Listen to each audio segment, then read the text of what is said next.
ನಾವು ದೇವರ ವಾಕ್ಯವನ್ನು ಕೇಳಿಸ್ಕೊಳ್ಳೋಣ. ಯಾಕೋಬನು ಬರೆದಂತ ಪತ್ರಿಕೆ 1ನೇ ಅಧ್ಯಾಯ 12ನೇ ವಚನವನ್ನು ನಾನು ಓದ್ತಾ ಇದ್ದೇನೆ. 12ನೇ ವಚನ.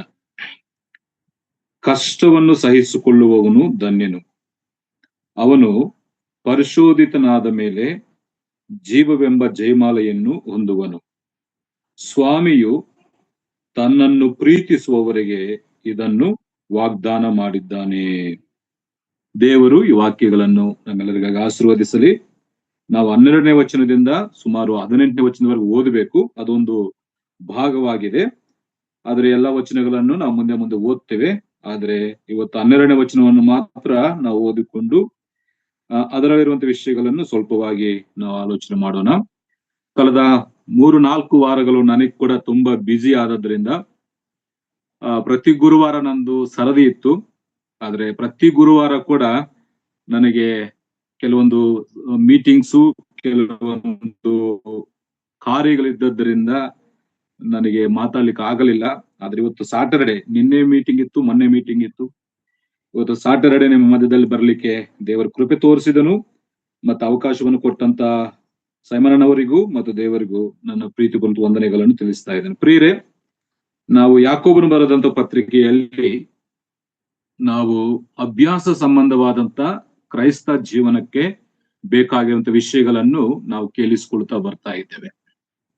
ನಮ್ಮ ಅನುದಿನದ ಜೀವನದಲ್ಲಿ ಪ್ರಾಯೋಗಿಕವಾಗಿ ನಾವು ತೋರಿಸಬೇಕಾದಂತ ಆ ಕ್ರೈಸ್ತ ಗುಣಲಕ್ಷಣಗಳನ್ನು ನಾವು ಯಾಕೋಬನ ಪತ್ರಿಕೆಯಿಂದ ನಾವು ಕೇಳಿಸಿಕೊಳ್ತಾ ಇದ್ದೇವೆ. ಕಳೆದ ಸಾರಿ ನಾವು 9ನೇ ವಚನದಿಂದ 11ನೇ ವಚನದವರೆಗೂ ಹೀನ ಸ್ಥಿತಿಯಲ್ಲಿದ್ದಂತ ಸಹೋದರನ ಬಗ್ಗೆ ಮತ್ತು ಉನ್ನತ ಸ್ಥಿತಿಯಲ್ಲಿದ್ದಂತ ಸಹೋದರನ ಬಗ್ಗೆ ನಾವು ಆಲೋಚನೆ ಮಾಡಿದ್ದೇವೆ. ಅದರ ಟೈಟಲ್ ನಾವು ಹೀಗೆ ಕೇಳಿಸಿಕೊಂಡಿದ್ದೇವೆ: ನಿಜವಾದಂತ ನಂಬಿಕೆ ಶ್ರಮೆಗಳಲ್ಲಿ ದೈವಿಕವಾದಂತ ಪ್ರವರ್ತನೆಯನ್ನು ಪ್ರವರ್ತಿಸುತ್ತದೆ ಅಂತೆ. ನಾವು ಸಹೋದರರಾಗಿ ಯೇಸು ಕ್ರಿಸ್ತನ ಮಕ್ಕಳಾಗಿ ಈ ಭೂಲೋಕದಲ್ಲಿ ಜೀವಿಸುವಾಗ ಈ ಆರ್ಥಿಕ ಪರವಾದಂತ ಹಣದ ವಿಚಾರದಲ್ಲಿ ನಮ್ಮ ಸಹೋದರತ್ವವು ಕೆಡಿಸಿಕೊಳ್ಳದ ಹಾಗೆ, ಅದಕ್ಕೆ ಒಡೆತ ಆಗದ ಹಾಗೆ ನಾವು ಅದನ್ನು ಕಾಪಾಡಿಕೊಳ್ಳಬೇಕು ಅಂತೇಳಿ ನಾವು ಕೇಳಿಸಿಕೊಂಡಿದ್ದೇವೆ. ಅವರಿಗಿರುವಂತ ಸ್ಥಿತಿಗಳ ಬಗ್ಗೆ ನಾವು ಆಲೋಚನೆ ಮಾಡಿದ್ದೇವೆ. ಆದ್ರೆ ದೇವರು ಕೊಟ್ಟಂತ ಸ್ಥಿತಿಯಲ್ಲಿ ನಾವು ಅತಿಶಯಿಸಬಾರದು ಅಂತೇಳಿ ನಾವು ಕೇಳಿಸಿಕೊಂಡಿದ್ದೇವೆ. ಕೆಲವರಿಗೆ ಉತ್ತಮವಾದಂತ ಸ್ಥಿತಿ, ಕೆಲವರಿಗೆ ಬಡವರಾದಂತ ಸ್ಥಿತಿ, ದೇವರು ಕೊಟ್ಟಂತ ಸ್ಥಿತಿ ಅದು ಬದಲಾವಣೆ ಮಾಡ್ಕೊಳ್ಳಿಕ್ಕೆ ಆಗುವುದಿಲ್ಲ. ಕೊಡಲ್ಪಟ್ಟಂತ ಸ್ಥಿತಿಯಲ್ಲಿಯೇ ನಾವು ಸಂತೋಷಿಸಬೇಕು ಅಂತೇಳಿ ನಾವು ಕೇಳಿಸಿಕೊಂಡಿದ್ದೇವೆ. ಒಂದು ಶ್ರಮೆಗಳ ಮಧ್ಯದಲ್ಲಿ, ಹಣದ ವಿಚಾರದಲ್ಲಿ ನಮ್ಮ ಸಹೋದರತ್ವವು ಕೆಟ್ಟು ಹೋಗುವಂತ ಸನ್ನಿವೇಶಗಳು ಇರ್ತವೆ. ಅದನ್ನು ಕಾಪಾಡಿಕೊಳ್ಳಬೇಕು. ಮತ್ತೆ ಎರಡನೇದಾಗಿ, ನಾವು ಹೊಂದಿಕೊಂಡಿರುವಂತ ಸ್ಥಿತಿಗತಿಗಳಿಂದ ನಮಗೆ ಪರೀಕ್ಷೆ ಬರುತ್ತದೆ. ನಾವು ಏನೇನು ಹೊಂದಿಕೊಂಡಿದ್ದೇವೋ ಅದರಲ್ಲಿ ದೇವರು ನಮ್ಮನ್ನು ಪರೀಕ್ಷಿಸಿದಾಗ ನಾವು ಸೋತು ಹೋಗಬಾರದು, ಸ್ಥಿರವಾಗಿ ನಿಲ್ಲಬೇಕು ಅಂತೇಳಿ ನಾವು ಕೇಳಿಸಿಕೊಂಡಿದ್ದೇವೆ.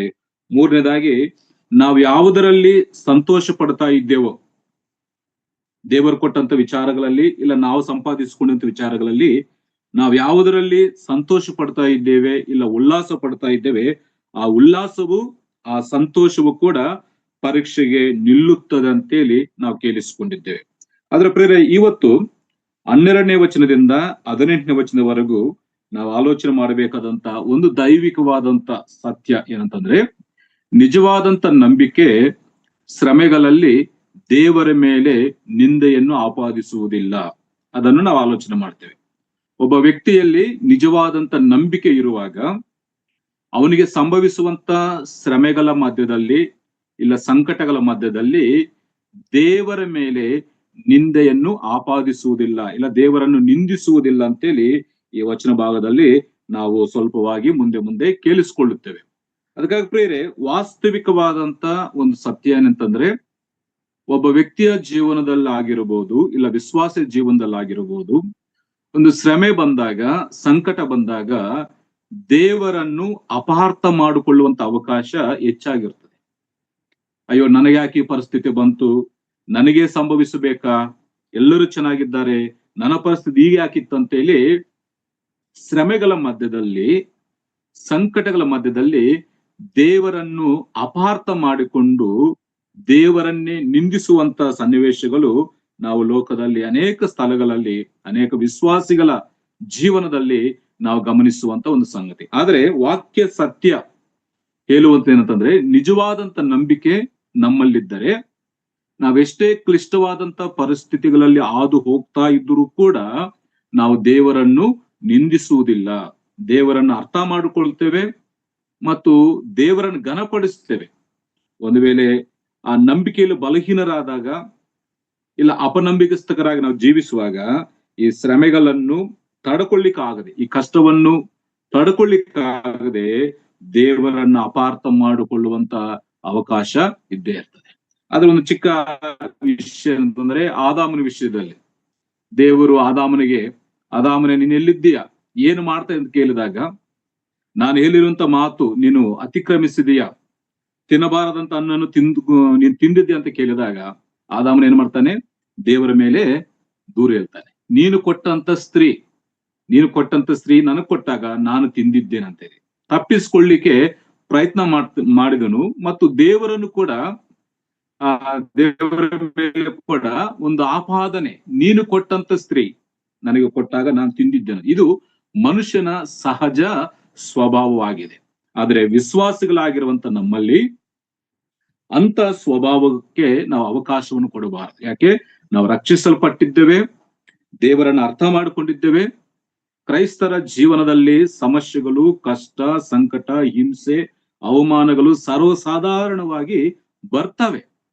ಅದಕ್ಕಾಗಿ ಅಂತ ಸಂದರ್ಭಗಳಲ್ಲಿ ನಾವು ದೇವರನ್ನು ನಿಂದಿಸಬಾರದು. ನಿಜವಾದಂತ ನಂಬಿಕೆ ನಮ್ಮಲ್ಲಿದ್ದರೆ ನಾವು ದೇವರ ಮೇಲೆ ನಿಂದೆಯನ್ನು ಆಪಾದಿಸುವುದಿಲ್ಲ. ಆದ್ರೆ ಪ್ರಿಯರೇ, ಈಗ ನಾವು ಓದಿಕೊಂಡಿರುವಂತ ಈ ವಚನ ಭಾಗದಲ್ಲಿ 12ನೇ ವಚನದಿಂದ 18ನೇ ವಚನದವರೆಗೂ ನಾವು 3 ಪ್ರಾಮುಖ್ಯವಾದಂತ ಸತ್ಯಗಳನ್ನು ಗಮನಿಸ್ತೇವೆ. 12ನೇ ವಚನದಿಂದ 18ನೇ ವಚನದವರೆಗೂ 3 ಪ್ರಾಮುಖ್ಯವಾದಂತ ಸತ್ಯಗಳು ಏನಂತಂದ್ರೆ, ಒಂದು, ಶೋಧನೆ ಅದು ತುಂಬಾ ಸಂತೋಷಕರ, ಇಲ್ಲ ಶೋಧನೆ ಧನ್ಯಕರ ಅಂತೇಳಿ ನಾವು ಗಮನಿಸ್ತೇವೆ. ಒಬ್ಬ ವ್ಯಕ್ತಿಗೆ ಶೋಧನೆ ಬರುವಾಗ ಅದು ಸಂತೋಷಿಸಬೇಕಾದಂತ ಸನ್ನಿವೇಶವೇ ಅಂತೇಳಿ ನಾವು ಗಮನಿಸ್ತೇವೆ. ಆಮೇಲೆ 2ನೇ ವಿಷಯ, ಶೋಧನೆ ಎಲ್ಲಿಂದ ಪ್ರಾರಂಭವಾಗ್ತದೆ, ಅದ್ರ ಮೂಲ ಅದು ಎಲ್ಲಿಂದ ಪ್ರಾರಂಭವಾಗ್ತದೆ ಅಂತೇಳಿ 2ನೇ ವಿಷಯ ಈ ವಚನಗಳ ಆಧಾರದೊಂದಿಗೆ ನಾವು ಆಲೋಚನೆ ಮಾಡ್ತೇವೆ. ಆಮೇಲೆ 3ನೇ ವಿಷಯ, ಈ ವಚನಗಳ ಆಧಾರದೊಂದಿಗೆ ಶೋಧನೆಯಲ್ಲಿ ಇರುವಂತ ಅಪಾಯ, ಶೋಧನೆಯಲ್ಲಿ ಎಷ್ಟು ಅಪಾಯವಿದೆಯೋ ಈ ವಚನ ಭಾಗದಲ್ಲಿ ಗಮನಿಸ್ತೇವೆ. 12ನೇ ವಚನದಿಂದ 18ನೇ ವಚನದವರೆಗೂ ಈ 3 ಪ್ರಾಮುಖ್ಯವಾದಂತ ಸತ್ಯಗಳನ್ನು ನಾವು ಕೇಳಿಸಿಕೊಳ್ಳೋಣ. ಒಂದು, ಶೋಧನೆ ಸಂತೋಷಕರ ಇಲ್ಲ ಧನ್ಯಕರ, ಶೋಧನೆ ಅದು ಆನಂದ ಅಂತೇಳಿ ನಾವು ಗಮನಿಸ್ತೇವೆ. 2, ಶೋಧನೆ ಒಂದು ಮೂಲ, ಎಲ್ಲಿಂದ ಪ್ರಾರಂಭವಾಗ್ತದೆ ಅದರ ಮೂಲವನ್ನು ನಾವು ಗಮನಿಸ್ತೇವೆ. 3, ಶೋಧನೆಯಲ್ಲಿದ್ದಂತ ಅಪಾಯದ ಬಗ್ಗೆ ನಾವು ಆಲೋಚನೆ ಮಾಡ್ತೇವೆ. ಆದ್ರೆ ಅದಕ್ಕಿಂತ ಮುಂಚಿತವಾಗಿ ಇನ್ನೊಂದು ಚಿಕ್ಕ ವಿಷಯ ನಾನು ಹೇಳಿ ನಾನು ವಾಕ್ಯ ಭಾಗಕ್ಕೆ ಬರ್ತೇನೆ.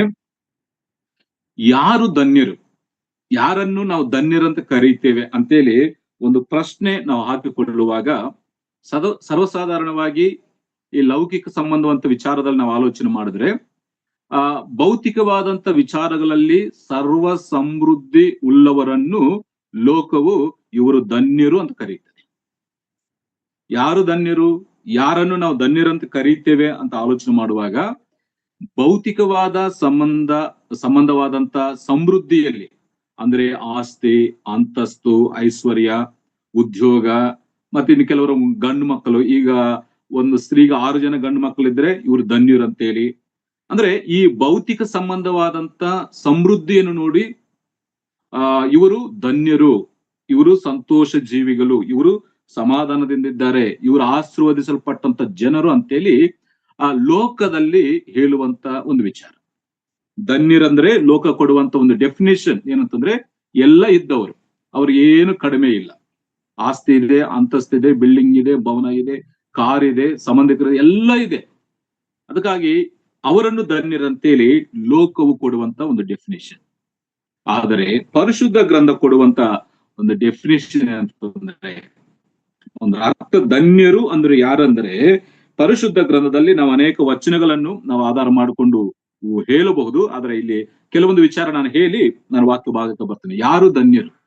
ಪರಿಶುದ್ಧ ಗ್ರಂಥವು ಯಾರನ್ನು ಧನ್ಯರಂತ ಕರೆಯುತ್ತದೆ ನಾವು ಗಮನಿಸುವಾಗ, ಕೀರ್ತನೆ ಭಾಗ 32ನೇ ಕೀರ್ತನೆ 1ನೇ ವಚನದಲ್ಲಿ ನಾವು ಗಮನಿಸುವಾಗ, ಯಾವನ ಪಾಪಗಳು ಕ್ಷಮಿಸಲ್ಪಡುತ್ತವೆಯೋ ಅವನು ಧನ್ಯನು. ಲೋಕ ಕೊಡುವಂತ ಡೆಫಿನೇಷನ್ನೇ ಬೇರೆ, ಲೋಕ ಕೊಡುವಂತ ಅರ್ಥವೇ ಬೇರೆ ಧನ್ಯರಿಗೆ. ಲೋಕ ಭೌತಿಕ ಸಂಬಂಧವಂತ ವಿಚಾರಗಳಲ್ಲಿ ಅವುಗಳಲ್ಲಿ ಸಮೃದ್ಧಿಯನ್ನು ನೋಡಿ ಹೇಳುವಂಥದ್ದು ಇವರು ಧನ್ಯರು ಅಂತೇಳಿ. ಅದರ ದೇವರ ವಾಕ್ಯ ಹೇಳುವಂತ ಡೆಫಿನೇಷನ್ ಏನಂತಂದ್ರೆ, ಯಾವನ ಪಾಪಗಳು ಕ್ಷಮಿಸಲ್ಪಡುತ್ತೆಯೋ ಅವನು ಧನ್ಯನು. 32ನೇ ಕೀರ್ತನೆ 1ನೇ ವಚನದಲ್ಲಿ. ಆಮೇಲೆ ಅದೇ 1ನೇ ವಚನ 32:1ರಲ್ಲಿ, ಯಾವನ ಹೃದಯದಲ್ಲಿ ಕಪಟವು ಇರುವುದಿಲ್ಲವೋ ಅವನು ಧನ್ಯನು. ಲೋಕಕ್ಕೂ ದೇವರ ವಾಕ್ಯಕ್ಕೂ ಅಜಗಜಾಂತರವಿದೆ. ಲೋಕ ಹೇಳುವುದೇ ಬೇರೆ, ಅದರ ದೇವರ ವಾಕ್ಯದ ಸತ್ಯವೇ ಬೇರೆ ಆಗಿದೆ. ದೇವರ ವಾಕ್ಯದಲ್ಲಿ ಧನ್ಯರು ಯಾರಂತಂದ್ರೆ, ಪಾಪಗಳು ಕ್ಷಮಿಸಲ್ಪಟ್ಟವನು ಧನ್ಯನು. 2, ಹೃದಯದಲ್ಲಿ ಕಪಟವಿಲ್ಲದವನು ಯಥಾರ್ಥವಂತನು ಧನ್ಯನು. 3ನೇದಾಗಿ ಸರಳವಾಗಿ ಹೇಳ್ತಾ ಇದ್ದೇನೆ, ನಾನು ಅದನ್ನು ವಿವರಣೆ ಮಾಡ್ಲಿಕ್ಕೆ ಹೋಗುವುದಿಲ್ಲ, ಯಾಕೋಬನ ಪತ್ರಿಕೆಯಲ್ಲಿ ವಿವರಣೆ ಮಾಡೋಣ. ಆಮೇಲೆ ಕೀರ್ತನೆ 84ನೇ ಕೀರ್ತನೆ 4ನೇ ವಚನದಲ್ಲಿ, ನಿನ್ನ ಮಂದಿರದಲ್ಲಿ ವಾಸ ಮಾಡುವವರು ಧನ್ಯರು. ದೇವರ ಆಲಯದಲ್ಲಿ ಇಲ್ಲ ದೇವರ ಮಂದಿರದಲ್ಲಿ ಯಾರು ವಾಸ ಮಾಡ್ತಿರ್ತಾರೋ ಅವರು ಧನ್ಯರು ಅಂತೇಳಿ ದೇವರ ವಾಕ್ಯ ಭಾಗದಲ್ಲಿ ಗಮನಿಸ್ತೇವೆ. ಅದೇ 84ನೇ ಕೀರ್ತನೆ 5ನೇ ವಚನದಲ್ಲಿ, ನಿನ್ನಲ್ಲಿ ಬಲ ಹೊಂದುವಂತ ಮನುಷ್ಯರು ಧನ್ಯರು. ಅಂದ್ರೆ ದೇವರಿಂದ ಯಾರು ಬಲವನ್ನು ಹೊಂದಿಕೊಳ್ಳುತ್ತಾರೋ ಅವರು ಧನ್ಯರಂತೇಳಿ ದೇವರ ವಾಕ್ಯ ಭಾಗದಲ್ಲಿ ಗಮನಿಸ್ತೇವೆ. ಆಮೇಲೆ 12ನೇ ವಚನ 84ನೇ ಕೀರ್ತನೆ 12ನೇ ವಚನದಲ್ಲಿ, ನಿನ್ನಲ್ಲಿ ಭರವಸೆ ಇಡುವ ಮನುಷ್ಯನು ಧನ್ಯನು ಅಂತ. ಯಾರು ಧನ್ಯರಂತೇಳಿ ಪರಿಶುದ್ಧ ಗ್ರಂಥವು ಕೊಡುವಂತ ಡೆಫಿನೇಷನ್ ಬಗ್ಗೆ ನಾವು ಆಲೋಚನೆ ಮಾಡ್ತಾ ಇದ್ದೇವೆ. ಆಮೇಲೆ 128ನೇ ಕೀರ್ತನೆ 1ನೇ ಚರಣದಲ್ಲಿ ನಾವು ಓದಬೇಕಾದ್ರೆ, ನಿನ್ನ ಆಜ್ಞೆಗಳ ಮಾರ್ಗದಲ್ಲಿ ನಡೆಯುವಂತವರು ಧನ್ಯರು ಅಂತ ವಾಕ್ಯದಲ್ಲಿ ಗಮನಿಸ್ತೇವೆ. 7ನೇದಾಗಿ ಯಾಕೋಬನಲ್ಲಿ ತಿಳಿಸ್ತಾ ಇದ್ದಾನೆ, ಯಾವನ ಕಷ್ಟವನ್ನು ಸಹಿಸಿಕೊಳ್ಳುತ್ತಾನೋ ಅವನು ಧನ್ಯನು. ಇನ್ನು ಅನೇಕ ವಾಕ್ಯಗಳನ್ನ ನಾವು ಆಧಾರವಾಗಿ ನಾವು ಓದಬಹುದು. ಅದ್ರ ಒಂದು 7 ವಿಷಯ. ಧನ್ಯರು ಅಂದ್ರೆ ಪರಿಶುದ್ಧ ಗ್ರಂಥವು ಕೊಡುವಂತ ಒಂದು ಅರ್ಥ ಏನಂತಂದ್ರೆ, ಪಾಪಗಳು ಕ್ಷಮಿಸಲ್ಪಟ್ಟವನು ಧನ್ಯನು. ಯಾವನ ಪಾಪಗಳು ಕ್ಷಮಿಸಲ್ಪಟ್ಟಿವೆಯೋ, ಯಾರ ಪಾಪಗಳನ್ನು ದೇವರು ಕ್ಷಮಿಸಿದ್ದಾನೋ ಅವನು ಧನ್ಯನು. 2, ಹೃದಯದಲ್ಲಿ ಕಪಟ ಇಲ್ಲದಂತವನು, ಹೃದಯದಲ್ಲಿ ಯಥಾರ್ಥತೆ ಇರುವಂತವನು ಧನ್ಯನು. 3, ದೇವರ ಮಂದಿರದಲ್ಲಿ ವಾಸ ಮಾಡುವವನು ಧನ್ಯನು.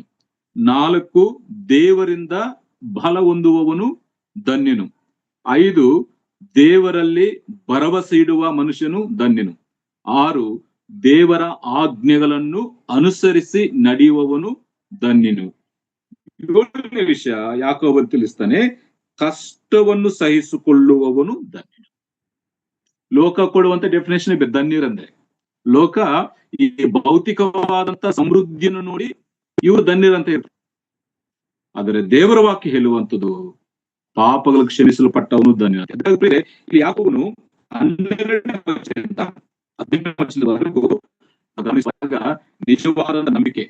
ನಿಜವಾದಂತ ನಂಬಿಕೆ ಶ್ರಮೆಗಳ ಮಧ್ಯದಲ್ಲಿ ದೇವರನ್ನು ನಿಂದಿಸುವುದಿಲ್ಲ. ಇವತ್ತು 12ನೇ ವಚನ ಮಾತ್ರ ನಾವು ಆಲೋಚನೆ ಮಾಡ್ತೇವೆ. 12ನೇ ವಚನ ಮಾತ್ರ ಆಲೋಚನೆ ಮಾಡ್ತೇವೆ. ಅದರಲ್ಲಿ ಈ ಶ್ರಮೆ, ಪರೀಕ್ಷೆಗಳು, ಪರಿಶೋಧನೆಗಳು ಇವೆಲ್ಲವೂ ಕೂಡ ದೇವರಿಂದ ನಮ್ಮ ಕ್ಷೇಮಕ್ಕಾಗಿ, ನಮ್ಮ ಅಭಿವೃದ್ಧಿಗಾಗಿ, ನಮ್ಮ ಹಿತಕ್ಕಾಗಿ ಬರ್ತವೆ. ಅರ್ಥ ಮಾಡ್ಕೊಳ್ರಿ. ಶ್ರಮೆಗಳಾಗಿರಬಹುದು, ಪರೀಕ್ಷೆಗಳಾಗಿರಬಹುದು, ಕಷ್ಟಗಳಾಗಿರ್ಬೋದು, ಪರಿಶೋಧನೆಗಳಾಗಿರ್ಬೋದು, ಆ ದೇವರಿಂದ ನಮ್ಮ ಕ್ಷೇಮಕ್ಕಾಗಿ, ನಮ್ಮ ಅಭಿವೃದ್ಧಿಗಾಗಿ, ನಮ್ಮ ಹಿತಕ್ಕಾಗಿ ಅವು ಬರ್ತವೆ. ಆದರೆ ಶೋಧನೆ ಅನ್ನುವಂಥದ್ದು ನಮ್ಮೊಳಗಿಂದ ಆಗುವಂಥದ್ದು, ನಮ್ಮೊಳಗಿಂದ ಬರುವಂಥದ್ದು. ಇದು ಅಪವಾದಿ ನಮ್ಮನ್ನು ನಾಶ ಮಾಡುವುದಕ್ಕಾಗಿ, ನಮ್ಮಲ್ಲಿರುವಂತಹ ನಾಶದಿಂದ ಏರ್ಪಟ್ಟು ಪಾಪದಲ್ಲಿ ನಮ್ಮನ್ನು ಸಿಕ್ಕಾಕ್ಸಿ ನಮ್ಮನ್ನು ಮರಣಕ್ಕೆ ಕರ್ಕೊಂಡು ಹೋಗುವಂಥದ್ದು ಶೋಧನೆ. ಇದರ ವ್ಯತ್ಯಾಸದ ಬಗ್ಗೆ ನಾವು ಮುಂದೆ ಆಲೋಚನೆ ಮಾಡ್ತೇವೆ. ಶ್ರಮೆ, ಪರೀಕ್ಷೆ, ಪರಿಶೋಧನೆ ದೇವರಿಂದ ಬರುವಂಥದ್ದು. ಅದು ನಮ್ಮ ಹಿತಕ್ಕಾಗಿ, ನಮ್ಮ ಕ್ಷೇಮಕ್ಕಾಗಿ, ನಮ್ಮ ಅಭಿವೃದ್ಧಿಗಾಗಿ. ಈ ಶೋಧನೆ ಅನ್ನುವಂಥದ್ದು ಅದು ನಮ್ಮೊಳಗೆ ಬರ್ತದೆ. ನಮ್ಮೊಳಗೆ ಬರುವಂತದ್ದು ಅದು ನಮ್ಮನ್ನು ನಾಶನಕ್ಕೆ ಕರ್ಕೊಂಡು ಹೋಗ್ತದೆ. ಈ ವ್ಯತ್ಯಾಸ ನಾವು ಮುಂದಿನ ವಾಕ್ಯ ಭಾಗದಲ್ಲಿ ನಾವು ಗಮನಿಸ್ತೇವೆ. ಒಬ್ಬ ಭಕ್ತನಿಗೆ ದೇವರು ಪರೀಕ್ಷೆ ಕೊಡುತ್ತಾನೆ. ಒಬ್ಬ ಭಕ್ತನಿಗೆ ದೇವರು ಪರೀಕ್ಷೆ ಕೊಡ್ತಾನೆ. ಆ ಪರೀಕ್ಷೆ ಒಳ್ಳೆಯದೇ. ದೇವರು ಕೊಡುವಂತ ಪರೀಕ್ಷೆ ಅದು ಒಳ್ಳೆಯದೇ. ಆದ್ರೆ ಆ ಪರೀಕ್ಷೆಯಲ್ಲಿ ನಾವು ನಿಲ್ಲದೆ ಹೋದರೆ ಅದು ಶೋಧನೆಯಾಗಿ ಬದಲಾವಣೆ ಆಗ್ತದೆ. ಆ ಪರೀಕ್ಷೆಯಲ್ಲಿ ನಾವು ನಿಲ್ಲದೆ ಹೋದಾಗ ಅದು ಶೋಧನೆಗೆ ಅದು ಮಾರ್ಪಾಟಾಗ್ತದೆ. ಹೇಗಂತಂದ್ರೆ, ಈಗ ನನಗೆ ತುಂಬಾ ಹೊಟ್ಟೆ ಹಸುವಾಗ್ತಾ ಇದೆ. ದೇವರು ಕೊಡುವಂತ ಒಂದು ಪರೀಕ್ಷೆ, ದೇವರು ಕೊಡುವಂತ ಪರೀಕ್ಷೆ. ಆದ್ರೆ ದೇವರು ನನಗೆ ಆಹಾರ ಕೊಡುವವರೆಗೂ ಆ ಪರೀಕ್ಷೆಯಲ್ಲಿ ನಾವು ನಿಲ್ಲಬೇಕು, ಸೋತು ಹೋಗ್ಬಾರ್ದು. ಆದ್ರೆ ಇಷ್ಟು ಹಸಿವೆ ಆಗ್ತಾ ಇದ್ದಾಗ ನನ್ನೊಳಗಿರುವಂತ ಆಶೆ, ನನ್ನಲ್ಲಿರುವ ಸ್ವಭಾವ ಏನಂತಂದ್ರೆ, ಯಾಕೆ ಇಷ್ಟು ಕಷ್ಟ ಪಡ್ತಾ ಇದೆಯಾ, ಯಾಕೆ ಇಷ್ಟು ಹಸುವಿನಿಂದ ಸಾಯ್ತಾ ಇದೆಯಾ, ಅವ್ರು ನೋಡಿ ಎಷ್ಟು ಎಂಜಾಯ್ ಮಾಡ್ತಾ ಇದ್ದಾರೆ, ಹೋಗಿ ಕಳ್ತನ ಮಾಡ್ಬೋದು, ದುಡಿಬೋದು, ಬ್ಯಾಂಕ್ ಏನೋ ಮಾಡಿ ನೀನು ಹಸುವಿನ ನೀಗಿಸ್ಕೋ ಅಂತೇಳಿ ನನ್ನೊಳಗಿರುವಂತ ಆಶಾ ಪಾಶ ನನ್ನ ಮಾಡ್ತದೆ, ಶೋಧನೆಗೆ ನಡೆಸ್ತದೆ. ದೇವರು ಪರೀಕ್ಷೆ ಅದು ನನ್ನ ಹೊಟ್ಟೆ ಹಸುವಾಗ, ಅದು ದೇವರು ಕೊಡುವಂತ ಪರೀಕ್ಷೆ. ಈ ಪರೀಕ್ಷೆಯಲ್ಲಿ ನಾನು ಸ್ಥಿರವಾಗಿ ನಿಲ್ಲಬೇಕು, ದೇವರು ಕೊಡುವವರೆಗೂ ನಾನು ಕಾದುಕೊಂಡಿರ್ಬೇಕು. ಆದರೆ ನನ್ನೊಳಗಿರುವಂತ ನನ್ನಲ್ಲಿರುವಂತ ಆಶಾಪಾಶ ಏನ್ ಮಾಡ್ತದೆ, ಇಷ್ಟು ದಿನ ಯಾಕೆ ತಡೀಬೇಕು, ಇಷ್ಟೊತ್ತು ಯಾಕೆ ತಡೀಬೇಕು, ಬೇರೆ ಮಾರ್ಗ ಇದೆಯಲ್ಲ, ಇನ್ನೊಂದು ಮಾರ್ಗದಲ್ಲಿ ಹೋಗು, ಇಲ್ಲ ಅಲ್ಲಿ ಹೋಗಿ ಕಳ್ತ ಮಾಡು, ಇಲ್ಲ ದಾರಿಯಲ್ಲಿ ಒಬ್ಬನು ಬರ್ತಾ ಅವನು ಓಡಿ ದುಡ್ಡು ತಗೋ, ಇಲ್ಲ ಅನ್ಯಾಯ ಮಾಡು, ಅಕ್ರಮ ಮಾಡು, ನೀನು ಸುಖವಾಗಿರ್ಬೇಕು, ಆಹಾರ ತಿನ್ನಬೇಕು, ನಿನ್ನ ಮಕ್ಕಳು ಚೆನ್ನಾಗಿರ್ಬೇಕಂತೇಳಿ ನನ್ನಲ್ಲಿರುವಂತ ಆಶಾಪಾಶದಿಂದ ನಾನು ಎಲೀಲ್ಪಡ್ತೇನೆ. ಅದಕ್ಕಾಗಿ ದೇವರು ಪರೀಕ್ಷೆ ಕೊಡುತ್ತಾನೆ. ಆ ಪರೀಕ್ಷೆಯಲ್ಲಿ ನಿಲ್ಲದೆ ಹೋದಾಗ ಅದೇನಾಗ್ತದೆ, ಶೋಧನೆಯಾಗಿ ಬದಲಾವಣೆ ಆಗ್ತದೆ. ಅರ್ಥ ಆಗಿದೆ ಅಂತ ನಾನು ನೆನೆಸ್ತೇನೆ. ದೇವರು ನಮ್ಮ ಜೀವನದಲ್ಲಿ ಅನೇಕ ಪರೀಕ್ಷೆಗಳನ್ನು ಬರಮಾಡ್ತಾನೆ. ಆ ಪರೀಕ್ಷೆಯಲ್ಲಿ ನಾವು ನಿಂತುಕೊಳ್ಳದೆ ಹೋದಾಗ ಅದು ಶೋಧನೆಯಾಗಿ ಮಾರ್ಪಾಟಾಗ್ತದೆ ಮತ್ತು ಅದನ್ನು ನಮ್ಮನ್ನು ಮರಣಕ್ಕೆ ಇಲ್ಲ ನಾಶ ಕರ್ಕೊಂಡು ಹೋಗ್ತದೆ. ಇನ್ನೊಂದು ಎಕ್ಸಾಂಪಲ್ ವಾಕ್ಯದಲ್ಲಿ ನಾನು ಹೇಳ್ತೇನೆ. ಆದಿಕಾಂಡ ಪುಸ್ತಕ 12ನೇ ಅಧ್ಯಾಯ 10-20 ವಚನಗಳನ್ನ ಓದಬೇಕಾದ್ರೆ, ದೇವರು ಅಬ್ರಹಾಮನಿಗೆ ವಾಗ್ದಾನ ಮಾಡಿ ಕನಾನ ದೇಶಕ್ಕೆ ಹೋಗುವಂತೆ, ನಾನು ತೋರಿಸುವಂತ ದೇಶಕ್ಕೆ ಹೋಗು, ಅದು ಒಳ್ಳೆಯ ದೇಶ ಅಂತೇಳಿ ದೇವರು ವಾಗ್ದಾನ ಮಾಡಿದ. ಅಬ್ರಹಾಮ ಕನಾನ ದೇಶಕ್ಕೆ ಬರ್ತಾನೆ. ಕನಾನ ದೇಶಕ್ಕೆ ಬರುವಾಗ ಅಲ್ಲಿ ದೇಶದಲ್ಲಿ ಬರಗಾಲ ಬರ್ತದೆ, ತಿನ್ಲಿಕ್ಕೆ ಆಹಾರ ಇರುವುದಿಲ್ಲ. ಈ ಬರಗಾಲ ಅನ್ನುವಂಥದ್ದು ಅಬ್ರಹಾಮನ ಒಂದು ಪರೀಕ್ಷೆ. ಅಬ್ರಹಾಮನು ಎಷ್ಟು ಸ್ಥಿರವಾಗಿ ನಿಲ್ತಾನೆ, ಆ ದೇಶದಲ್ಲಿ ಎಷ್ಟು ದೇವರ ಮೇಲೆ ಆತುಕೊಳ್ಳುತ್ತಾನೆ ಅಂತೇಳಿ ಈ ಬರಗಾಲ ಅನ್ನುವಂಥದ್ದು, ಈ ಕ್ಷಾಮ ಅನ್ನುವಂಥದ್ದು ಅದು ಪರೀಕ್ಷೆ. ಆದರೆ ಅಬ್ರಹಾಮನ ಏನ್ ಮಾಡ್ತಾನೆ, ಆ ಪರೀಕ್ಷೆ ಕಾಲದಲ್ಲಿ, ಬರಗಾಲ ಕಾಲದಲ್ಲಿ ದೇವರ ಮೇಲೆ ಆತುಕೊಳ್ಳದೆ ಐಗುಪ್ತ ದೇಶಕ್ಕೆ ಹೋಗ್ಲಿಕ್ಕೆ ಪ್ರಯತ್ನ ಮಾಡ್ತಾನೆ, ಶೋಧಿಸಪಡ್ತಾನೆ. ಐಗುಪ್ತ ದೇಶದಲ್ಲಿ ಆಹಾರ ಸಮೃದ್ಧಿ ಆಗಿದೆ, ಅಲ್ಲಿಗೂ ಹೋಗೋಣ, ಅಲ್ಲಿ ಸುಖವಾಗಿರೋಣ, ಅಲ್ಲಿ ಆಹಾರ ತುಂಬಾ ಚೆನ್ನಾಗಿ ಸಿಗ್ತದಂತೇಳಿ ಆತನ ಪರೀಕ್ಷೆಯಲ್ಲಿ ನಿಲ್ಲದೆ ಶೋಧನೆಗೆ ಗುರಿಯಾಗಿ ಐಗುಪ್ತ ದೇಶಕ್ಕೆ ಹೋಗ್ತಾನೆ ಮತ್ತು ಅವಮಾನದಿಂದ ಹಿಂದಿರುಗಿ ಬರ್ತಾನೆ. ಬೇರೆ ವಿಷಯ. ಅದರ ಪ್ರಿಯರೇ, ವಿಶ್ವಾಸಿಗಳಾಗಿರುವಂತ ನಮ್ಮ ಜೀವನದಲ್ಲಿ ದೇವರು ಪರೀಕ್ಷೆ ಕೊಡುತ್ತಾನೆ, ಅದು ನಮ್ಮ ಹಿತಕ್ಕಾಗಿ, ನಮ್ಮ ಕ್ಷೇಮಕ್ಕಾಗಿ. ಆದ್ರೆ ಆ ಪರೀಕ್ಷೆಯಲ್ಲಿ ನಾವು ನಿಲ್ಲದೆ ಹೋದಾಗ ಅದು ಶೋಧನೆಯಾಗಿ ಮಾರ್ಪಾಟಾಗ್ತದೆ. ಆ ಶೋಧನೆ ಎಲ್ಲಿಂದ ಬರ್ತದೆ? ಅದು ದೇವರಿಂದ ಬರುವುದಿಲ್ಲ. ಶೋಧನೆ ದೇವರಿಂದ ಬರುವುದಿಲ್ಲ, ನನ್ನೊಳಗಿರುವಂತ ಆಶಾಪಾಶದಿಂದ. ಅಲ್ಲಿದೆ ವಾಕ್ಯದಲ್ಲಿ 14ನೇ ವಚನದಲ್ಲಿ, ಆದರೆ ಪ್ರತಿಯೊಬ್ಬನು ತನ್ನಲ್ಲಿರುವ ಆಶಾಪಾಶದಿಂದ ಎಳೆಯಲ್ಪಟ್ಟವನಾಗಿ. ದೇವರು ನಮಗೆ ಪರೀಕ್ಷೆ ಕೊಟ್ಟಾಗ ಆ ಪರೀಕ್ಷೆಯಲ್ಲಿ ನಾವು ಸ್ಥಿರವಾಗಿ ನಿಂತುಕೊಳ್ಳಬೇಕು. ಅಲ್ಲಿ ನಮ್ಮಲ್ಲಿ ಆಶಾಪಾಶಗಳು, ಅನೇಕ ಆಶೆಗಳನ್ನು ಹುಟ್ಟಿಸ್ತದೆ. ಆದ್ರೆ ನಾವು ಅದಕ್ಕೆ ಅವಕಾಶವನ್ನು ಕೊಡದೆ ನಾವು ಸ್ಥಿರವಾಗಿ ನಿಂತುಕೊಂಡ್ರೆ ಶೋಧನೆಯನ್ನು ನಾವು ಜಯಿಸ್ತೇವೆ. ಅದಕ್ಕಾಗಿ ಪ್ರಿಯರೇ, ಇವತ್ತು 12ನೇ ಇಲ್ಲಿ ಕನ್ನಡ ಭಾಷೆಯಲ್ಲಿ ಕಷ್ಟವನ್ನು ಸಹಿಸಿಕೊಳ್ಳುವವನು ಧನ್ಯನಂತಿದೆ, ಮತ್ತೊಂದು ಭಾಷೆಯಲ್ಲಿ ಶೋಧನೆಯನ್ನು ಸಹಿಸಿಕೊಳ್ಳುವವನು ಧನ್ಯ.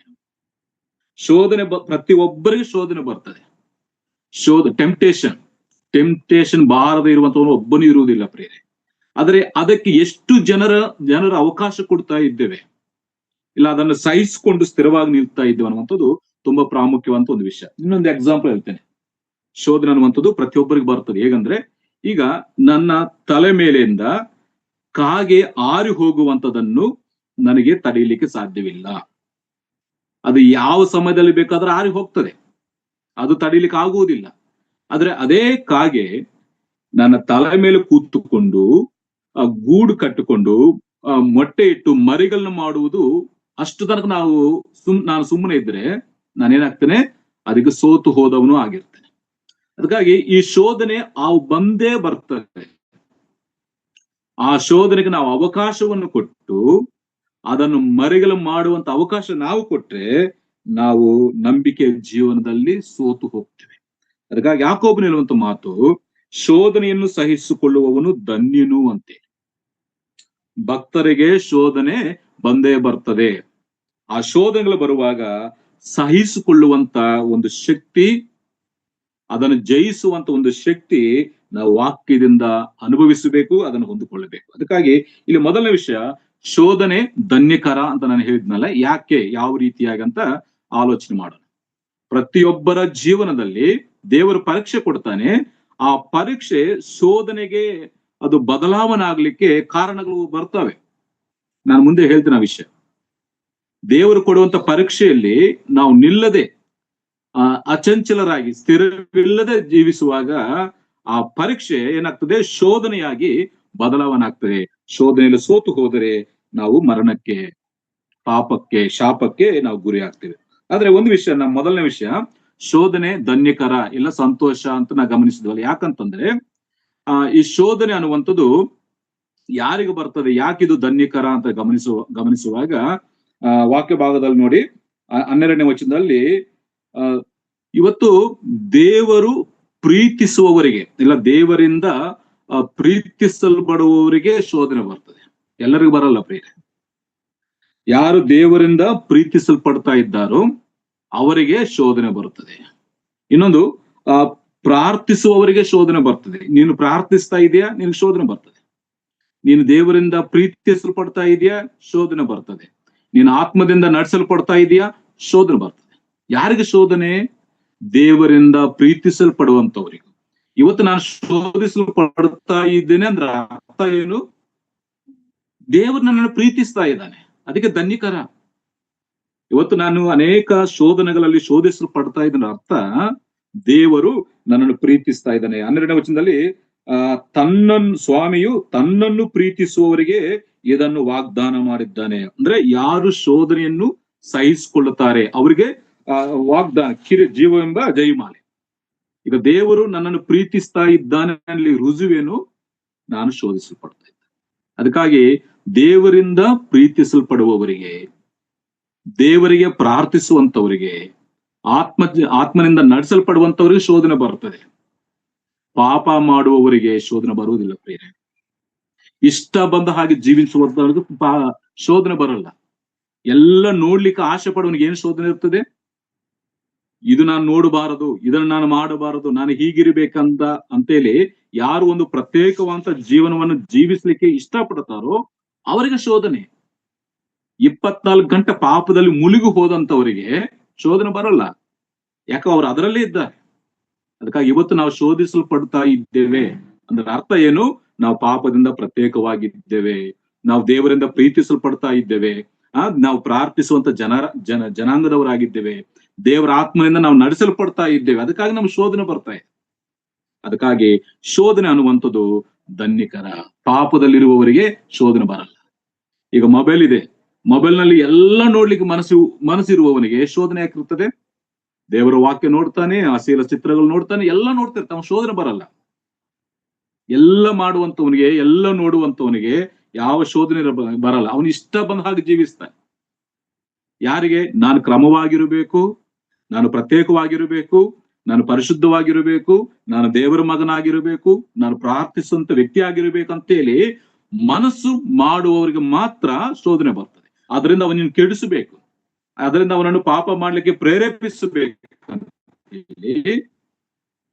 ಅವ್ರಿಗೆ ಮಾತ್ರ ಬರ್ತದೆ. ಪಾಪದಲ್ಲಿರುವವರಿಗೆ ಶೋಧನೆ ಬರುವುದಿಲ್ಲ, ಅವ್ರು ಯಾವಾಗಲೂ ಅದರಲ್ಲಿರ್ತಾರೆ. ಅದಕ್ಕಾಗಿ ಶೋಧನೆ ಯಾಕೆ ಧನ್ಯಕರ ಅಂದ್ರೆ, ಇವತ್ತು ನಾನು ಶೋಧಿಸಲ್ಪಡ್ತಾ ಇದ್ದೇನೆ ಅಂದ್ರೆ ಅರ್ಥ ದೇವರು ನನ್ನನ್ನು ಪ್ರೀತಿಸ್ತಾ ಇದ್ದಾನೆ, ದೇವರು ನನ್ನನ್ನು ಪ್ರೀತಿಸ್ತಾ ಇದ್ದ ಅಂತೇಳಿ ನಾನು ಸಂತೋಷಿಸಬೇಕು. ನೋಡಿ, ಒಂದು ಮಾತು ಓದೋಣ. ಲೂಕನ ಬರೋ ಸುವಾರ್ತೆ ಕರ್ತನಾದ ಯೇಸು ಕ್ರಿಸ್ತನ ಕೂಡ ಶೋಧನೆ ಬಂದಿದೆ. ಲೂಕನ ಬರೋ ಸುವಾರ್ತೆ 4ನೇ ಅಧ್ಯಾಯ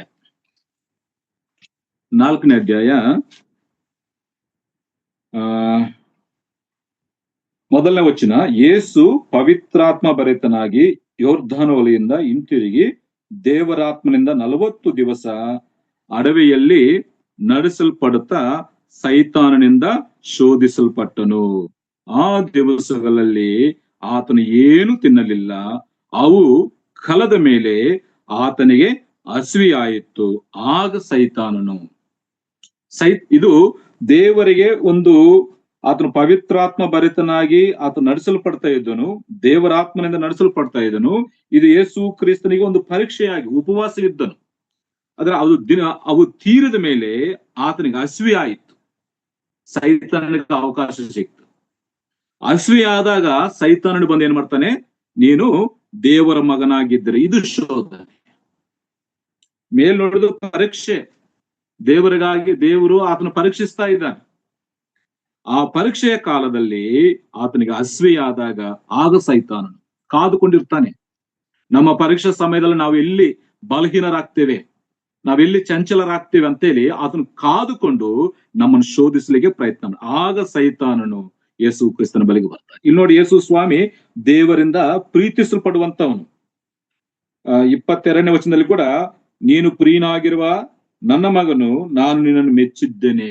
ಯಾರು ದೇವರಿಗೆ ಪ್ರೀತಿಯುಳ್ಳವರಾಗಿದ್ದಾರೋ, ಯಾರನ್ನು ದೇವರು ಮೆಚ್ಚುತ್ತಾನೋ, ಯಾರು ಪವಿತ್ರಾತ್ಮ ಭರಿತರಾಗಿ ದೇವರಾತ್ಮದಿಂದ ನಡೆಸಲ್ಪಡುತ್ತಾ ಪಾಪಕ್ಕೆ ಪ್ರತ್ಯೇಕವಾಗಿ ಜೀವಿಸಲಿಕ್ಕೆ ಮನಸ್ಸು ಮಾಡ್ತಾರೋ ಅವರಿಗೆ ಶೋಧನೆ ಬಂದೇ ಬರ್ತದೆ. ಆತ ನಡೆಸಲ್ಪಡುತ್ತಾ ಸೈತಾನನಿಂದ ಶೋಧಿಸಲ್ಪಟ್ಟನು. ಅದಕ್ಕಾಗಿ ಆ ಪಾಪದಲ್ಲಿದ್ದಂಥವರಿಗೆ ಶೋಧನೆ ಬರುವುದಿಲ್ಲ ಪ್ರಿಯರೇ, ಪ್ರತ್ಯೇಕವಾಗಿ ಇರುವಂತವರಿಗೆ ಬರುತ್ತೆ. ಇವತ್ತು ಶೋಧನೆ ಯಾಕೆ ಧನ್ಯಕರ? ದೇವರು ನನ್ನನ್ನು ಪ್ರೀತಿಸ್ತಾ ಇದ್ದಾನೆ. 1. 2, ನಾವೀಗ ಶೋಧಿಸಲ್ಪಡ್ತಾ ಇದ್ದೇವೆ ಅಂದ್ರೆ ಅರ್ಥ ದೇವರಿಂದ ಪ್ರೀತಿಸಲ್ಪಡ್ತಾ ಇದ್ದೇವೆ ಅನ್ನುವಂಥದ್ದು ನಾವು ಖಚಿತ ಮಾಡಿಕೊಳ್ಳೋಣ. 2ನೇದಾಗಿ ಶೋಧನೆ ಯಾಕೆ ಧನ್ಯಕರ ಅಂದ್ರೆ, ಯಾಕೋಬರ ಪತ್ರಿಕೆ 1ನೇ ಅಧ್ಯಾಯ 12ನೇ ವಚನದಲ್ಲಿ ಹೀಗೆ ಗೊತ್ತಲ್ಲ, ಸಹಿಸುವಂತವನು ಧನ್ಯ. ಅಂದ್ರೆ ಸಹಿಸುವಂತವರು ಅಂದ್ರೆ ನೋಡಿ 5ನೇ ಅಧ್ಯಾಯ 11ನೇ ವಚನದಲ್ಲಿ ಕೂಡ ಒಂದು ಮಾತಿದೆಯಲ್ಲ, ಶೋಧನೆ ಸಹಿಸುವಂತದ್ದು ಅದು ಭಕ್ತರ ಲಕ್ಷಣ. 5:11ನಲ್ಲಿ ಓದ್ತೇವಲ್ಲ, ತಾಳಿಕೊಂಡಿರುವವರನ್ನು ಧನ್ಯರೆಂದು ಹೇಳುತ್ತಾನಲ್ಲವೇ, ನೀವು ಯೋಬನಲ್ಲಿದ್ದ ತಾಳ್ಮೆಯ ವಿಷಯವಾಗಿ ಕೇಳಿ ಕರ್ತನು ಆತನಿಗೆ ಅಂತ್ಯದಲ್ಲಿ ಮಾಡಿದ್ದನ್ನು ನೋಡಿ ಕರ್ತನನ್ನು ಕರುಣಾಸಾಗರನು ದಯಾಳುವು ಆಗಿದ್ದನೆಂದು ತಿಳಿದಿದ್ರಷ್ಟೇ. ಅಂದ್ರೆ ಇಲ್ಲಿ ಶೋಧನೆ ಯಾಕೆ ಧನ್ಯಕರ ಅಂತ ನಾವ್ ಹೇಳ್ಬೇಕಾದ್ರೆ, ನೀನು ಶೋಧಿಸಲ್ಪಡ್ತಾ ಇದ್ದೀಯಾ, ಶೋಧನೆ ಸಹಿಸಿಕೊಳ್ಳುತ್ತಾ ಇದೀಯ ಅಂದ್ರೆ ಅರ್ಥ ನೀನು ಭಕ್ತನಾಗಿದ್ದೇ. ಭಕ್ತರಿಗೆ ಮಾತ್ರ, ಸಹಿಸಿಕೊಳ್ಳುವವ್ರಿಗೆ ಮಾತ್ರ ಆ ಶೋಧನೆ ಬರ್ತದೆ. ಅದಕ್ಕಾಗಿ ಇವತ್ತು ಶೋಧನೆ ನನಗೆ ಬರ್ತಾ ಇದ್ದಂದ್ರೆ ನಾನು ಏನಾಗಿದ್ದೇನೆ, ಭಕ್ತನಾಗಿದ್ದೆ. ಒಂದು ವೇಳೆ ನಾನು ಭ್ರಷ್ಟನಾಗಿದ್ದರೆ ಆ ಶೋಧನೆ ನನಗೆ ಬರುವುದಿಲ್ಲ, ಯಾಕೆ ನಾನು ಅದರ ಗುಂಪಿನಲ್ಲಿ ಇರ್ತೇನೆ. ಇವತ್ತು ನಾನು ಶೋಧಿಸಲ್ಪಡ್ತಾ ಇದ್ದೇನೆ, ಶೋಧನೆ ಸಹಿಸಿಕೊಳ್ತಾ ಇದ್ದೇನೆ ಅಂದ್ರೆ ಇದು ಭಕ್ತರ ಲಕ್ಷಣ, ಭಕ್ತರ ಗುಂಪಿನಲ್ಲಿ ನಾವಿದ್ದೇವೆ. ಅದಕ್ಕಾಗಿ ಶೋಧನೆ ಅನ್ನುವಂಥದ್ದು ಧನ್ಯಕರ. ನಾವು ಸಹಿಸಿಕೊಳ್ಳುವಂತವ್ರು, ಆ ಆತ್ಮಿಕವಾದಂತ ಪರಿಪಕ್ವತೆ ನಮ್ಮಲ್ಲಿ ಇದೆ ಅಂತೇಳಿ ನಾವು ದೃಢವಾಗಿ ನಿಲ್ಲಬೇಕು. 2ನೇ ಒಂದು ಕಾರಣ ಶೋಧನೆ ಯಾಕೆ ಧನ್ಯಕರ ಅಂದ್ರೆ, ನಾವು ಸಹಿಸಿಕೊಳ್ತಾ ಇದ್ದೇವೆ. ಸಹಿಸಿಕೊಳ್ಳುವಂತವ್ರು ಭಕ್ತರು, ಸಹಿಸಿಕೊಳ್ಳುವಂತವ್ರು ಭಕ್ತರು ಅಂತೇಳಿ. ಆಮೇಲೆ 3ನೇದಾಗಿ ಶೋಧನೆ ಯಾಕೆ ಧನ್ಯಕರ ಅಂತ ಹೇಳ್ಬೇಕಾದ್ರೆ, ನಾವು ಅದನ್ನು ಜಯಿಸ್ಲಿಕ್ಕೆ ಶಕ್ತಿ ನಮ್ಮಲ್ಲಿ ಇದೆ ಅಂತೇಳಿ. ನಾವು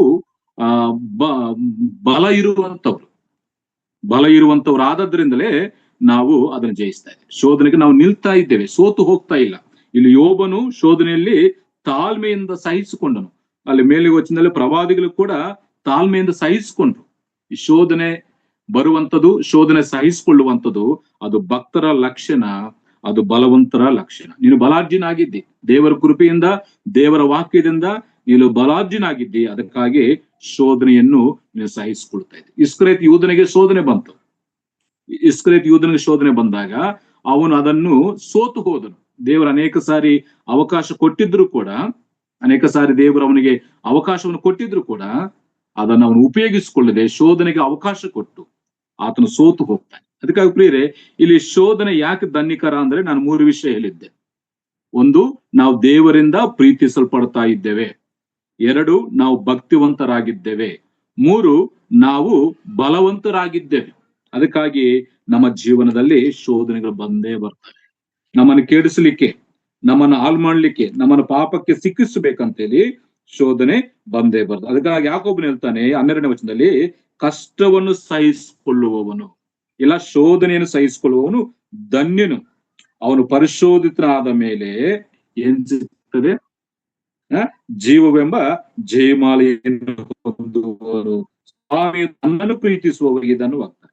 ಇವತ್ತು ದೇವರು ಪ್ರೀತಿಸುವಂತವರಿಗೆ ಏನು ಕೊಡ್ತಾನೆ? ಜೀವವೆಂಬ ಜಯಮಾಲೆ. ಈ ಜಯಮಾಲೆ ನಮಗೆ ಸಿಗಬೇಕಾದ್ರೆ ನಮಗೆ ಬರುವಂತ ಶೋಧನೆಗಳಲ್ಲಿ, ನಮಗೆ ಬರುವಂತ ಕಷ್ಟಗಳಲ್ಲಿ ಅವುಗಳನ್ನು ನಾವು ಸಹಿಸಿಕೊಳ್ಳಬೇಕು. ಅದರಿಂದ ನಾವು ಜಯವನ್ನು ಗಳಿಸಬೇಕು. ಸೋತು ಹೋಗುವವರಿಗೆ ಏನು ಬರುವುದಿಲ್ಲ.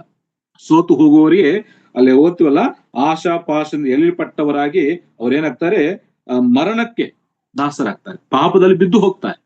ಆದ್ರೆ ಯಾರು ಸಹಿಸಿಕೊಳ್ಳುತ್ತಾರೋ ಅವರಿಗೆ ಜೀವವೆಂಬ ಜಯಮಾಲೆಯನ್ನು ಕೊಡ್ತಾರೆ. ಇವತ್ತು ನಾವು ಶೋಧಿಸಲ್ಪಡ್ತಾ ಇದ್ದೀವಿ ಅರ್ಥ, ನಾವು ದೇವರ ಮಕ್ಕಳು, ನಾವು ಭಕ್ತಿವಂತರು, ನಾವು ಭಕ್ತಿಯಲ್ಲಿ ಬಲವಂತರಾಗಿದ್ದೇವೆ. ಅದಕ್ಕಾಗಿ ಆ ಶೋಧನೆ ಸಹಿಸಿಕೊಳ್ಳುವಾಗ ನಮ್ಗೆ ಜೀವವೆಂಬ ಜಯಮಾಲೆ ಬರ್ತದೆ. ಶೋಧನೆ ಸಹಿಸಿಕೊಳ್ಳುವಾಗ ನಾವು ಧನ್ಯರಾಗ್ತೇವೆ. ಇದು ದೇವರ ವಾಕ್ಯ ಕೊಡುವಂತ ಡೆಫಿನೇಷನ್. ಶೋಧನೆ ಸಹಿಸಿಕೊಳ್ಳುವವನು ಧನ್ಯನು. ಕರೆದಾಗಿ ಒಂದು ವಚನವನ್ನು ಹೇಳಿ ನಾನು ಮುಗಿಸ್ತೀನಿ. ಪ್ರಕಟಣೆ ಗ್ರಂಥ 2ನೇ ಅಧ್ಯಾಯ, ಪ್ರಕಟಣೆ ಗ್ರಂಥ 2ನೇ ಅಧ್ಯಾಯ 10ನೇ ವಚನ ನೋಡಿ. 10ನೇ ವಚನ, ನಿನಗೆ ಸಂಭವಿಸುವುದಕ್ಕಿರುವ ಬಾಧೆಗಳಿಗೆ ಹೆದರಬೇಡ. ಇಗೋ, ನೀವು ದುಷ್ಪ್ರೇರಣೆಗೆ ಒಳಗಾಗುವಂತೆ ಸೈತಾನು ನಿಮ್ಮಲ್ಲಿ ಕೆಲವರನ್ನು ಸೆರೆಮನೆಯೊಳಗೆ ಹಾಕುವುದಕ್ಕಿದ್ದಾನೆ ಮತ್ತು 10 ದಿವಸಗಳ ತನಕ ನಿನಗೆ ಸಂಕಟವಿರುವುದು. ನೀನು ಸಾಯಬೇಕಾದರೂ ನಂಬಿಗಸ್ತನಾಗಿರು, ನಾನು ನಿನಗೆ ಜೀವವೆಂಬ ಜಯಮಾಲೆಯನ್ನು ಕೊಡುವೆ. ನೋಡಿದ್ರ, ನೀವು ಹೆದರಿಬೇಡ್ರಿ. ಸಂಭವಿಸಿರುವಂತ ಬಾಧೆಗಳಿಗೆ ಇಲ್ಲ ಶೋಧನೆಗಳಿಗೆ, ಕಷ್ಟಗಳು ನೀವು ಹೆದರಿಬೇಡ್ರಿ. ಯಾಕೆ? ಸೈತಾನನು ನಿಮ್ಮನ್ನು ದುಷ್ಪ್ರೇರಣೆಗೆ ಒಳಗಾಗುವಂತೆ ಏನ್ ಮಾಡ್ತಾನೆ? ಕೆಲವೊಂದು ಸೆರೆಗಳಲ್ಲಿ ಆಗ್ತಾನೆ, ಸೆರೆಮನೆಗಳಲ್ಲಿ ಆಗ್ತಾನೆ. ಅಂದ್ರೆ ಅರ್ಥ, ಕೆಲವೊಂದು ಬಂಧನಗಳಿಂದ ನಮ್ಮನ್ನು ಬಂಧಿಸ್ತಾನೆ. ಕೆಲವೊಂದು ಆಶಾಪಾಶೆಗಳನ್ನ ನಮಗೆ ತೋರಿಸಿ ನಾವು ಎಳೆಯಲ್ಪಡಬೇಕಂತೇಳಿ ಆತನು ಶೋಧಿಸ್ತಾನೆ, ಪ್ರೇರೇಪಿಸ್ತಾನೆ. ಆದ್ರೆ ಎಷ್ಟು? ಸ್ವಲ್ಪ ದಿನ, 10 ಕಾಲ ಶ್ರಮೆ. ನೀನ್ ನಂಬಿಗಸ್ತನಾಗಿರು. ಸಾಯಬೇಕಾದರೂ ನಂಬಿಗಸ್ತನಾಗಿರು. ಸ್ವಲ್ಪ ಕಾಲ ಸಂಕಟ. ಅದಕ್ಕಾಗಿ ಪ್ರಿಯರೇ, ಈ ಶೋಧನೆ ಸಂಭವಿಸಿದಾಗ ನಾವು ಸಹಿಸಿಕೊಳ್ಳಬೇಕು. ನಾವು ಪ್ರಾರಂಭದಲ್ಲಿ ಹೇಳಿದ್ದೆ, ಹಸಿವೆ ಅನ್ನುವಂಥದ್ದು ಅದು ಪರೀಕ್ಷೆ, ದೇವರು ಕೊಡುವಂತ ಪರೀಕ್ಷೆ. ಅದನ್ನು ದೇವರು ಕೊಡುವವರೆಗೂ ನಾನು ಸಹಿಸಿಕೊಂಡಿರ್ಬೇಕು. ಇಲ್ಲಾಂದ್ರೆ ದೇವರು ಇನ್ನು ಲೇಟ್ ಆಗಿ ಕೊಡ್ತಾ ಇದ್ದಾನೆ ಅಂತೇಳಿ ನಾನು ಮತ್ತೊಂದು ಮಾರ್ಗವನ್ನು ಆರಿಸಿಕೊಳ್ಳುವಾಗ, ಮತ್ತೊಂದು ಮಾರ್ಗದಲ್ಲಿ ನನ್ನ ಹಸಿವೆಯನ್ನು ನೀಗಿಸ್ಕೊಳ್ಳಿಕ್ಕೆ ಹೋಗುವಾಗ ಅದು ಶೋಧನೆ ಆಗ್ತದೆ. ನಾವು ಧನ್ಯರಾಗ್ಲಿಕ್ಕೆ ಸಾಧ್ಯವಿಲ್ಲ. ಅದಕ್ಕಾಗಿ ಪ್ರಿಯರೇ, ಮೊದಲನೇ ವಿಷಯ, ಶೋಧನೆ ಯಾಕೆ ಧನ್ಯಕರ ಅಂದ್ರೆ ನಾವು ದೇವರಿಂದ ಪ್ರೀತಿಸಲ್ಪಡ್ತಾ ಇದ್ದೇವೆ. ಸಹಿಸಿಕೊಳ್ಳುವಂತ ಸ್ವಭಾವ ಅಂದ್ರೆ ಭಕ್ತರ ಸ್ವಭಾವ ನಮ್ಮಲ್ಲಿದೆ. ಮತ್ತು ಅದಕ್ಕೆ ನಿಲ್ಲುವಂತ ಶಕ್ತಿ, ನಿಲ್ಲುವಂತ ಶಕ್ತಿ, ಬಲ ನಮ್ಮಲ್ಲಿ ಇದ್ದದ್ದರಿಂದ ನಾವು ಶೋಧಿಸಲ್ಪಡ್ತೇವೆ. ಆ ಶೋಧನೆಯಲ್ಲಿ ಸೋತು ಹೋಗದೆ ಸ್ಥಿರವಾಗಿ ನಿಂತುಕೊಳ್ಳೋಣ. ದೇವರು ವಾಗ್ದಾನ ಮಾಡಿದಂತ ಜೀವನ ಜಯಮಾಲೆಯನ್ನು ನಾವು ಪಡ್ಕೊಳ್ಳೋಣ. ಆ ರೀತಿಯಾಗಿರ್ಲಿಕ್ಕೆ ದೇವರ ಆತ್ಮನು ನಮ್ಮೆಲ್ಲರೂ ಸಹಾಯ ಮಾಡ್ಲಿ. ಮಿಕ್ಕಿರುವಂತ ವಿಷಯಗಳನ್ನು ಮುಂದಿನ ದಿನಗಳಲ್ಲಿ ನಾವು ಆಲೋಚನೆ ಮಾಡೋಣ. ದೇವರು ಕೊಟ್ಟಂತ ಮಾತುಗಳು ಮುಗಿಸುತ್ತಾ ನಿಮ್ಮೆಲ್ಲರಿಗೂ ನನ್ನ ಧನ್ಯವಾದ ತಿಳಿಸ್ತಾ ಇದ್ದೇನೆ. ಎಲ್ಲರಿಗೂ ಧನ್ಯವಾದ.